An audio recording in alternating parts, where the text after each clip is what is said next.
This is where we do all of our trials. We do a lot of observation and experimentation here.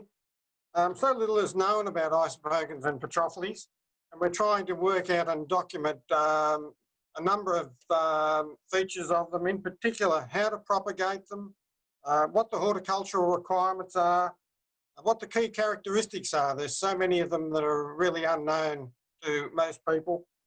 So far, we've got about 60 taxa of Isopogons and Petrophiles in our garden, plus a number of different forms. Our biggest limitation at the moment is sourcing different species, particularly from Western Australia. It's so difficult to get material from there. We're also trying to develop hardy as well as the most attractive forms, and we're finding that provenance is very important as well. So one species that grows in one location may not be as tough as a plant that grows in another location. So Isopogon and anemonifolius, for example, they're not all equally as tough as each other. Provenance, where they grow naturally and where they've adapted to grow naturally, is quite important. Grafting's the answer to many of the species, particularly the WA species. We do this for a lot of WA plants, but it's virtually unknown for Isopogons and Petrophiles. You very, very rarely see any for sale in the nurseries in grafted form. I'll tell you more about my grafting experiments as we go around the plants, but just as an indication, here's an example of one of the experiments we do. This is one of the lovely Isopogons, Isopogon formosus, which we graft onto a very hardy rootstock called Culda cracker that we'll talk about later. This one also needs an interstock, a little piece of Isopogon cuneatus. And you can see here's the result of that experiment. You've got Isopogon formosus growing away as a grafted plant with the little interstock in there in between the rootstock and the sign.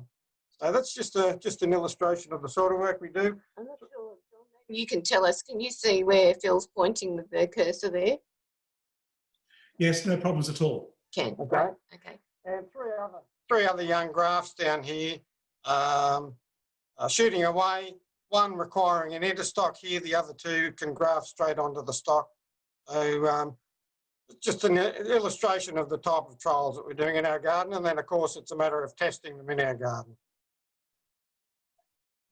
Okay, so we're going to start at the front of the house, at the front steps. It's a good place to start because there's actually 6 species right here. And it's a good time to be talking about Isopogons and Petrophiles because this is coming up to their peak flowering period, although some of them do go on a bit longer. And I just want to point out that they look pretty healthy there, don't they? But this is how they looked all through last year when we had really, really, really dry times. This is how they looked during the fires on the days of extreme heat. So they're just remarkable. Once you get them established, they're pretty tough in really hard conditions. So we're going to look first at that large one at the back. That's Isopogon dawsonii. I really thought that we put this in the wrong spot. It's the largest Isopogon and it's right near the deck there, but it's turned out really well because we see it 100 times a day, don't we? And we really enjoy the display. That's what it's looking at like right now. And I've actually found that it loves pruning. I've pruned it quite severely. In fact, I think I've halved it at one stage. And it comes back really, really well. This one's now got a really wide, dense habit. Sometimes, the only time we've really seen them in a botanic gardens, it's been a bit of a straggly plant, but they don't need to grow like that at all. This one seems pretty hardy and vigorous and tough. It is growing on a bit of a raised bed, and I actually suspect that the rich soil, it's quite enjoying that rich soil. It's from the Blue Mountains, Lithgow area, and so we think that it's really a goer for the garden. It's lovely silver flowers and dainty foliage, and look at that display, you can't complain about that. Okay, This is one that you'll all be familiar with, Isopogon anemonifolius. So this is the most common one that we see along our coastal reserves and the adjacent ranges. It comes in a number of different forms. We're growing this form on the right-hand side, which is probably the most common form, which grows to about 1 metre high. But the ones we recommend are these low ones. You'll probably be familiar with one called little drumsticks. It's often available in nurseries. And they've got beautiful soft foliage. They're dense, small shrubs to about probably 30, 40 centimetres. And absolutely covered in flowers in spring. They put on a fantastic display. So we're also trialling a couple of other low forms for hardiness just to see how they go. But that's just a wonderful plant. And this is one that I talk about being different provenances result in different hardiness. So we're looking at trialling some that come from wetter, more boggy positions to see just how adaptable they are versus ones from, say, Sydney sandstone, which can be vulnerable in wet conditions. So anyway, great plant. Okay, looking at our first Petrophile. This is Petrophile pulchella, and it was the first one that was described, and it was, they called it beautiful, which is what pulchella means. It's got lovely fern-like foliage, not prickly at all. Nice flowers, they're probably more towards Christmas. You can see that, well, we've got a number of different forms in our garden. Well, they're not actually different forms, it's just how it's worked out. It can grow quite large, but easily pruned. There's long canes on it that you can keep down. That top photo, I've managed to put that right on the path, which I probably shouldn't have done. It's a bit too big, but just trimming it every now and then, and it's got a quite wide habit, and it's quite happy with the way I'm butchering it, so it's not a problem. It's probably the hardiest of all the Petrophiles. General point about Petrophiles is that they're harder to find. You won't see them in nurseries particularly, and they tend to be a bit harder to grow, and they're certainly harder to propagate. So that's one reason why you'll see fewer Petrophiles than Isopogons in our garden. But this is the hardiest eastern one, so we reckon that most people should be giving that one a go. We're finding Petrophiles very difficult to strike from cuttings, and other members of the study group are also finding the same problem. But we know Rhonda Daniels from the Sutherland group grows them very well from seed, so that could be the way to go with this. But if anyone knows how to strike these from cuttings, please get in contact with us. So here's one of our really exciting new plants. This is one Isopogon, it's a hybrid plant. We've named it Culda cracker, and it comes from a population just north of Grafting, where it's growing in amongst its two parents. There's about 50 plants of Isopogon anemonifolius and 50 plants of Isopogon petiolaris. And in amongst all those species, there's 2 plants of this Culda cracker. So it's a hybrid between the two. We've often wondered about it. We've actually discovered where it comes from. And it's proving to be a very valuable plant for us. This is one that I'm now using as a rootstock. It's very, very tough for grafting, sorry. And it's proving it's very, very tough. We have a couple of members growing it in Armidale. It has no trouble with the -10s.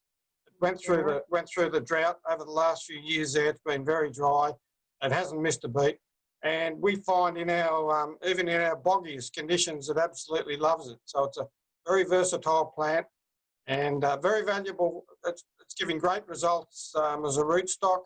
Very easy to strike. It strikes like a weed, so it's very easy to do grafts using the cutting graft method. Plant too. We've got them dotted all over the garden, haven't we? Yeah, flowers for a long time. Ours have been flowering probably since about May, and still flowering. We've still got a couple of plants flowering beautifully. So very pretty buds, as you can see in bud. They're lovely, lovely pink buds. So it's got a nice foliage. Grows to about 1.5 metres by 1.5 metres. Dense shrub, absolute winner.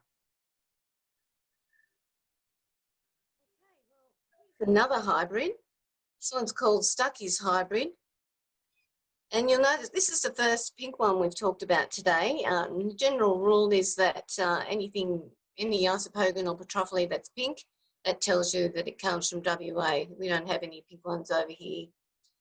So this is a good plant. It's a natural hybrid, but it came up in the garden, Ken Stuckey's garden in South Australia, and it appeared after the 1983 bushfires. So that's its background. You can see that the plant, it's really, really floriferous. It's not a large plant, probably about 1 metre by 1 metre would be the average. It's easy to propagate. It's pretty tough. Most of you would be able to grow that on its own roots. For us though, it doesn't like the moistness of our soils. So Phil grafts it and it grafts very easily. You will find this one in nurseries, and sometimes it's mislabeled as Isopogon cuneatus, but it has much smaller leaves than cuneatus. So if you have a good look at it, you should be able to tell. The photo will be misleading because it'll be a larger, pinker, deeper pink flower.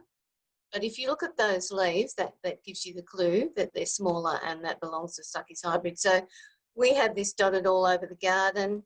We did lose a few in the fire, so we need to get a few more in, don't we, Phil? But it's really worthwhile growing. It did suffer from radiant heat, a few of them, but it's recovering really, really well. So really good plant for any garden, that one. Petrophiles. So this is one of the really lovely Western Australian Petrophiles, very prized by gardeners if you can get hold of it. Occasionally you see it in nurseries. A couple of years ago we saw it doing the rounds in nurseries. A lot of these, you see them available in nurseries and then you don't see them for another 4 or 5 years. So they seem to rotate them around. But anyway, if you see it, go for it and put it in the garden. With good drainage, you've got a good chance of getting a number of years out of it, but ideally it needs to be grafted for the coastal and high summer rainfall gardens. So this is one I've managed to graft on a couple of stocks, but I'm still looking for the ultimate tough Petrophile rootstock. So there's more work to go there. This one looks as if it's quite a large, impressive plant, but in reality it's only about 20 centimetres tall. So, but anyway, It's only very small. it's flowered away, and as you can see, absolutely magnificent flowers with the grey and the pink, and very complex flowers, aren't they?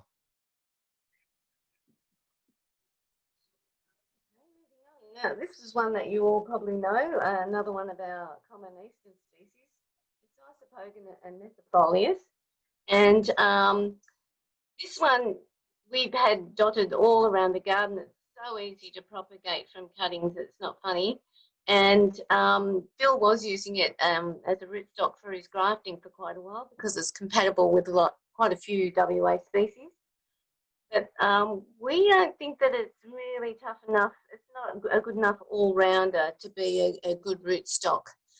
But that's no reason why we shouldn't grow it ourselves. The difference between this one and anemonifolius, this will generally be grow to a larger size.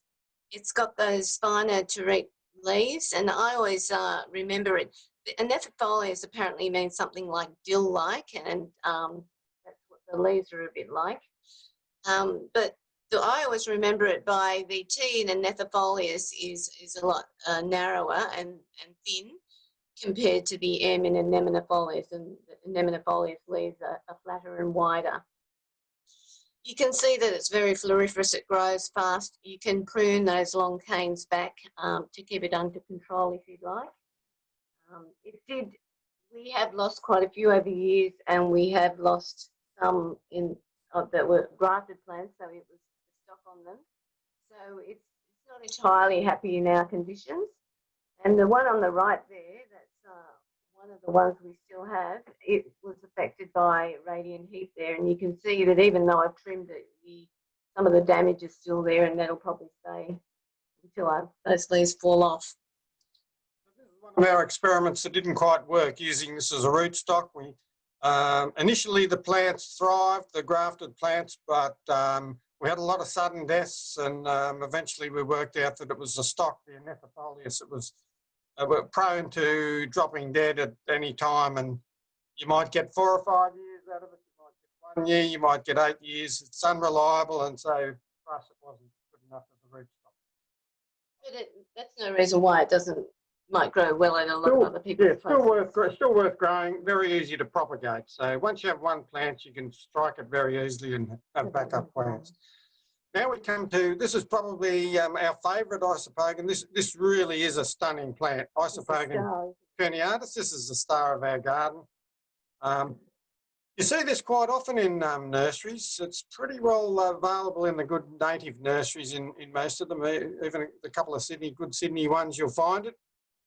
We have to graft it here. It's not quite tough enough to go on its own roots, but if you have good drainage, you're likely to get a number of good years out of it. It responds very well to pruning. So once the flowers are finished, that's the time to prune Isopogons and Petrophiles, because they set their buds for next year's flowers very soon after flowering. So if you leave it too late after flowering, all you're doing is cutting off next year's flowers. So prune straight after flowering, that's the go. And with this one, you could give this a big prune. You could probably take a third to a half off the plant, and you just get more and more flowers next year. This is one that you use as a demonstration plant when you're teaching people how to graft, do it with cutting graft. Yeah. So it's one that the commercial propagators should be grafting. They can produce hundreds each day. It's using the cutting graft method, very, very easy to graft. So, if anyone's ever grafted anemonifolius. Yeah, just as easy as anemonifolius. So we're also got going a dwarf form of Isopogon perniatus. This one comes from the coastal headlands down around Albany. Exposed coastal headlands, so it's evolved to grow very low. And you can see this top plant is it. That's one in our garden in full flight. The same plant down here, this is from radiant heat from the bushfires. So the garden bed next to it was wiped out, but the radiant heat was enough to make this one suffer badly. But the good news is it's now bounced back, and it looks like it's on the mend and starting to green up nicely. So this is one we're quite excited about. Only grows to probably 20 centimetres by a similar width, but it's stunning. Maybe a bit bigger, but yeah, stunning plant, as you can see. Okay,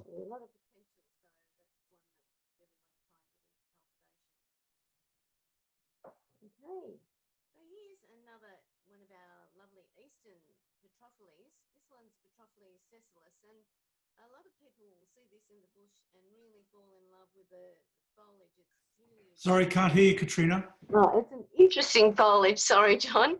Sorry, can you say that again, because you dropped right out then? Oh, okay. So this is Petrophiles cecilus, and it's one that you'll see in the bush, particularly around Sydney, on Sydney sandstone.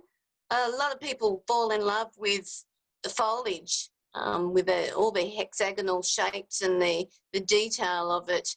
It's not particularly prickly foliage, but very attractive. It's sort of in a prehistoric way, if you see what I mean. It will grow to reasonably tall on long canes, 1.5, maybe 2 metres max. And you can cut it back if you want to. I don't cut them back very often unless I really need to. Yeah, it's a really interesting plant. You can see that last year I had so many flowers that I put them in a vase so I could enjoy them inside. But yeah, it's really well worth trying in the garden. This one's not grafted and it seems to cope okay. So, yep. Some potential as a rootstock, this one, although still not reliable enough to strike roots for use as a cutting graft. If you do cutting grafts, you really need them to strike roots. You want 80 or 90% of them to strike roots, and we can't get that with this one at this stage. So here's another one you may be familiar with, Isopogon dubious. It's been around a long time. The word dubious, the name dubious was because they weren't quite sure whether it was an Isopogon or a Petrophile. But anyway, it's now an Isopogon, and it's another lovely pink one from WA. Grows north of Perth, you see it. Commonly found up around Badgingarra along Bate Road in the reserves around there. A number of different forms. This is our form here. but we're looking at some other lovely forms with grey foliage, which we think have great potential. So still work in progress there. You can probably grow that on its own roots, I think, although we rarely see it in nurseries at the moment. I'm not sure what the story is there now. But anyway, ours is, we graft ours. Ours need to be grafted in our conditions, but if you've got better drainage and more freer, sandier soils than us, you'll probably be able to grow it on its own roots. So this is the Isopogon, that's the movie star. It has the wow factor in the Isopogon. Sorry, Catriona, you faded away again. Oh gosh, I don't know what I'm doing, John. It's really got the wow factor, and the reason for it is that it's got these really large flower heads. They're the biggest of all the Isopogons in terms of flower heads, and it's also special because it's confined to the Sterlings in WA, and you might have seen it there. And so when you go there in springtime, it's really quite dramatic. Really stands out in the bush. This is one that really you can't grow on its own roots. You might get 1, maybe 2 years out of it. Here we naturally have to graft it, and it grafts quite easily on Culda cracker. The one issue that we do have with it is that you might get a lot of buds on your plant, and they just sit there and they don't do anything. And what we found is, yeah, like that one there. So what we found is that if you apply sulphate of potash, that will encourage them to flower, and then you won't have any problems. So the plant on the right here, that was it last year, and it was doing really well and had grown really, really quickly. But in the fires, it was affected. It didn't get burnt, but you can see that. Sorry, Catriona, you faded out again. There was an ember attack just nearby, so it got quite a lot of damage from radiant heat. So really, it's unfortunately that it tried to regrow and put on a mighty effort, but it failed in the end, and so it's no longer with us, unfortunately. But lucky we've got quite a few dotted around the garden, so it's not a problem, and we're going to put a lot more in. Okay, so here's a bit of a curio. This is one for the collectors, I guess you might say. Isopogon ceratophilis. So this one you'll find naturally comes from southern Victoria, South Australia, extending into Kangaroo Island.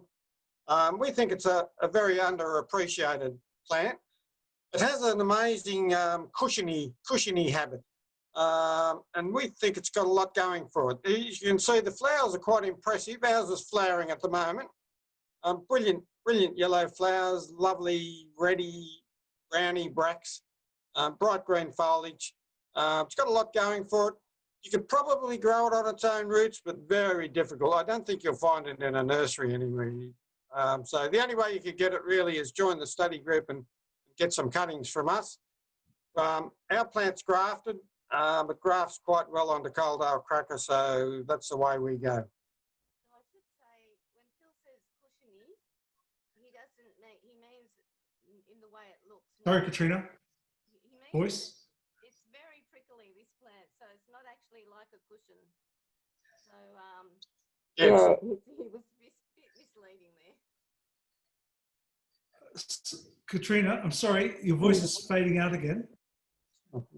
Yeah, just trying to figure out where the microphone is on the computer. I think it's down here. Yeah, when you're looking up towards Phil, your voice is fine then. It seems to be when you're moving your head to the right that it drops out. So I've got to look at Phil all the time, John. It's easy to do, John, isn't it? Okay. Oh. No, I still can't hear you. Okay. I'll try and lean closer. Is that better? No, No. What am I doing? Oh, wow. that's better. Back this way. Maybe it's over here. Yes, that's it. How's that? Just have to get close to Phil. Close to me. Okay.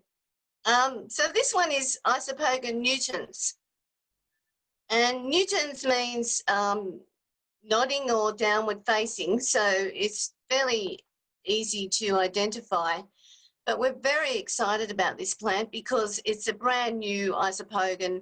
It's only just been named in Noisia this year. And it's only a new acquisition. We've only been growing it for, say, a maximum 2 years. This is our plant that's still really young. It's got attractive foliage. It's not prickly. And it's got a lot of buds this year. And this is a flower on the right from last year. But we're really excited. That's going to look fantastic. We think it'll grow maybe 1.5 metres, something like that. So it should be a great garden plant, but we'll see how it goes, and yeah, watch this space. Okay, another Petrophile that you may have grown. Sorry, Phil, we're having problems hearing you now. Oh, gosh. Petrophile biloba. So this is one you find north of Perth. Sorry, if you can just tilt your head to the right, that's it. Yeah, like that. How's that? Gee. Okay, so Petrophile biloba grows north of Perth. Comes in a couple of different colour forms, white and pink. You can see the two plants over here, two different colour forms. Flowers right along the stems. It's quite spectacular in flower. We've had trouble growing it, unfortunately, and I haven't yet been able to graft it. But we do have one, the one on the left here is growing beautifully. We've got it on a sloping bed, quite a steep sloping bed, and we've had a couple of big rainfall events this year and it hasn't missed a beat. So it's got buds all the way along the stem, so we're hopeful we'll get a good flowering in the next month or so. So one most people could grow on their own roots, I think, but again, difficult to find in nurseries. You don't see it very often. Okay, so we thought we'd show you this new experimental bed that we've got. It's really difficult location. It's in a low area. When it rains, it gets really wet. In fact, when we have a big water event, it will get waterlogged. And I'm trying to keep the plants low there so that it doesn't interfere with the view of the sea. So we've had a lot of losses here, but there are a few things which are looking really promising that we thought we'd share with you. So the first one, on the right, we've got Isopogon inconspicuous. That's the white one. This is a little plant, comes from north of Perth. It's got really interesting, delicate foliage, feathery flowers.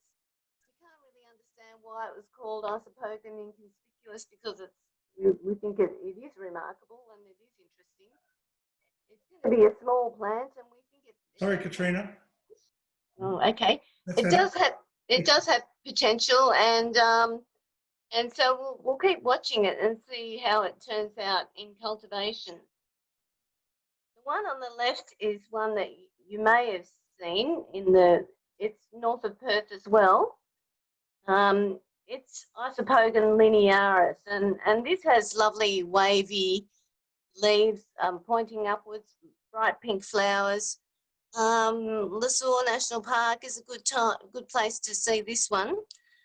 So our plant is only really young, and we're hoping it turns out like the picture at the bottom, but it's looking very promising at this stage. So our fingers are crossed for that one.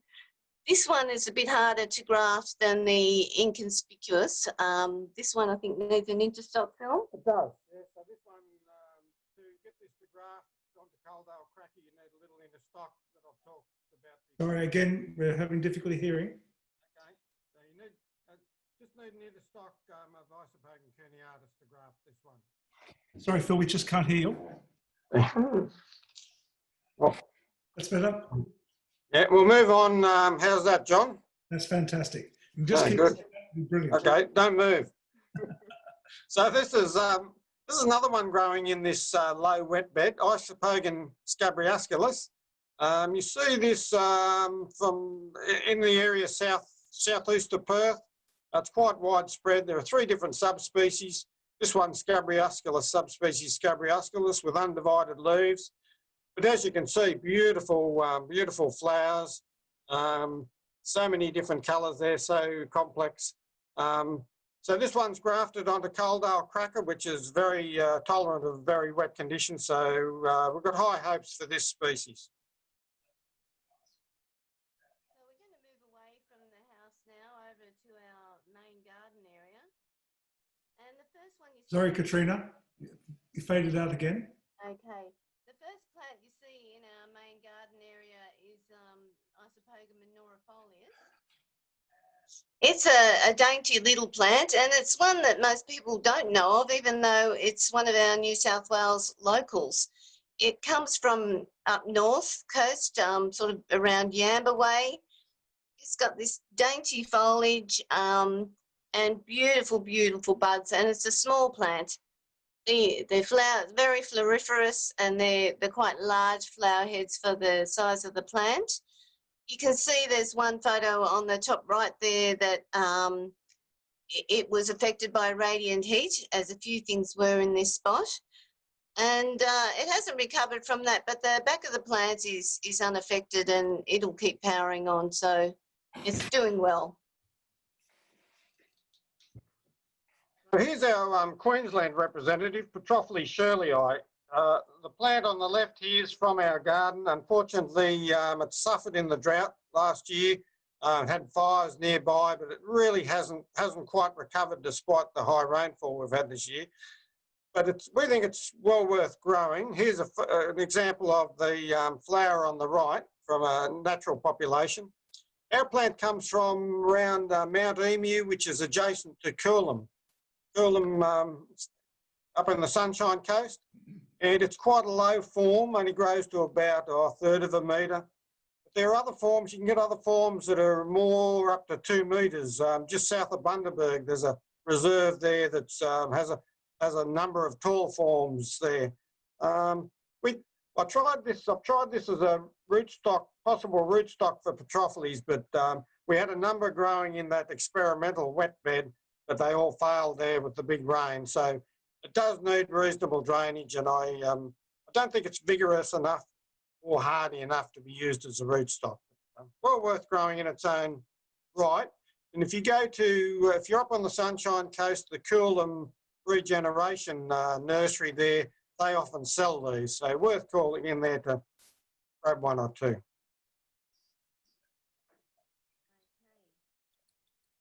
This is Isopogon divergens. If you've been to WA and you've driven north from Perth on your way up to Geraldton, Kalbarri, you will have seen this plant.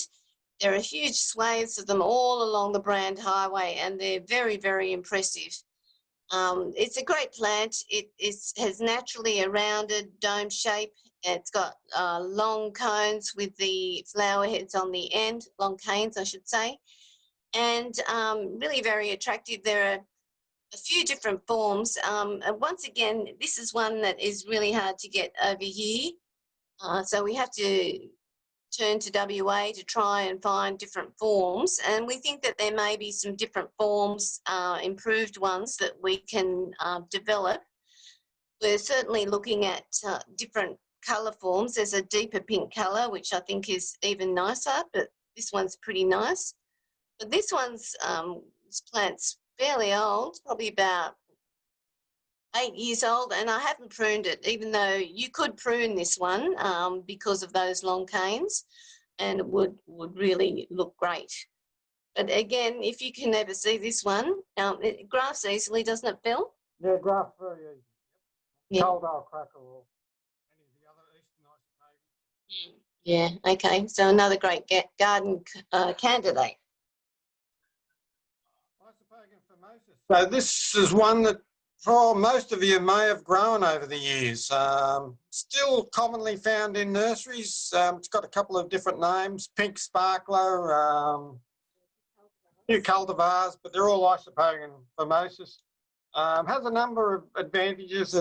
It's beautiful soft foliage, very floriferous, as you can see, and with reasonable drainage, it's quite easy to grow on its own roots. We can't do it here. It doesn't quite make it here. Our soils are a bit too rich and wet.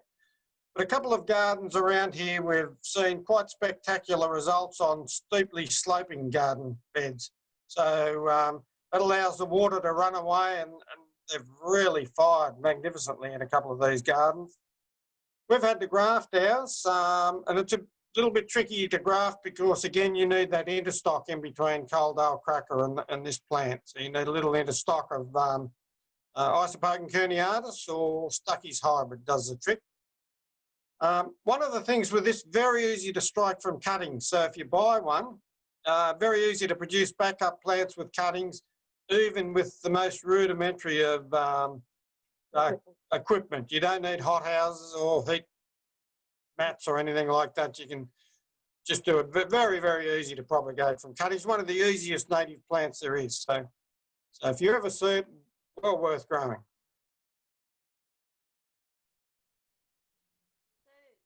This is our only rare eastern Isopogon, and it comes from the Blue Mountains. In fact, we've seen it on a walk under Govett Sleep, and it was virtually growing in the waterfall or under the waterfall.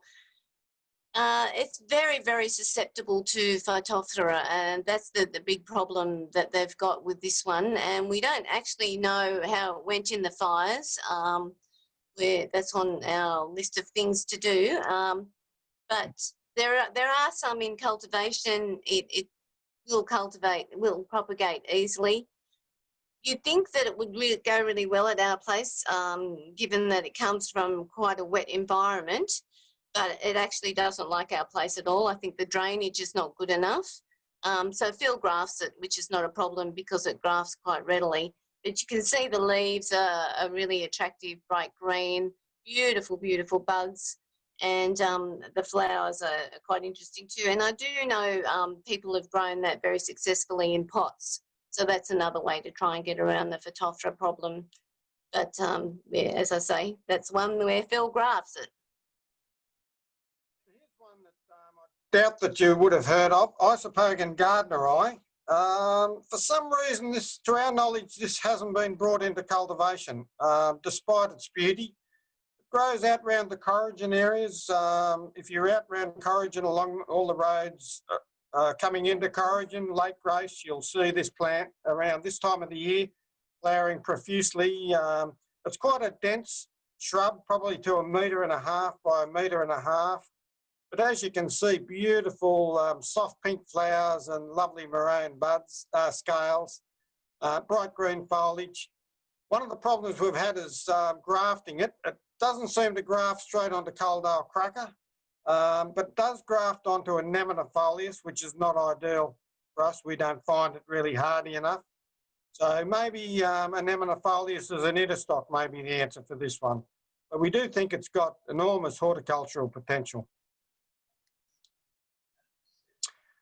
So a close relation here, this is one that Catriona and I found in the reserve at Corrigin, growing alongside Isopogon Gardneri and Isopogon divergens. So we consider this, pretty sure this is a hybrid between the two. And so we've managed to get this going. This does graft straight onto Culda cracker. And we've got a couple of forms in the garden, absolutely going magnificently. Very, very pretty flowers. Has a lot of potential, we think. Lovely bluey foliage. A lovely plant. So still working on just how to grow it, but certainly as far as early grafting goes, it's looking a winner.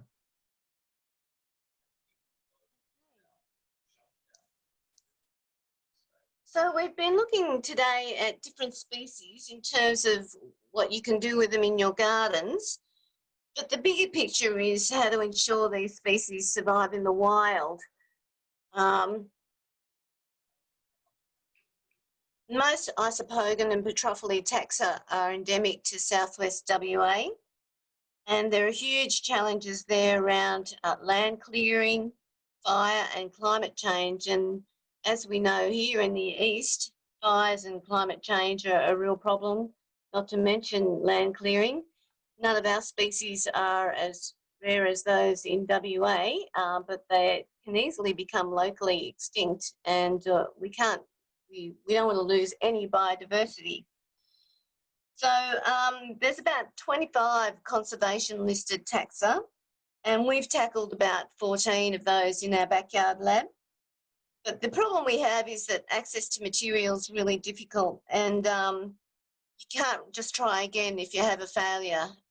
So it's an ongoing process and very slow. But we often talk about conservation through cultivation. But the thing that we can see is that no one tends to grow these species. Where can you buy them? How do you propagate them? Where can you get reference information? They're all really big issues for both genera. And this is what we and the larger working group are trying to work on. So we'd like to end with a recent quote from Kinsley Dixon in WA, which emphasises the importance of this work. And so he said recently that some of Western Australia's most vulnerable but utterly unique native flowers are at risk of being wiped out, but they can be saved by citizen botanists in their own backyards.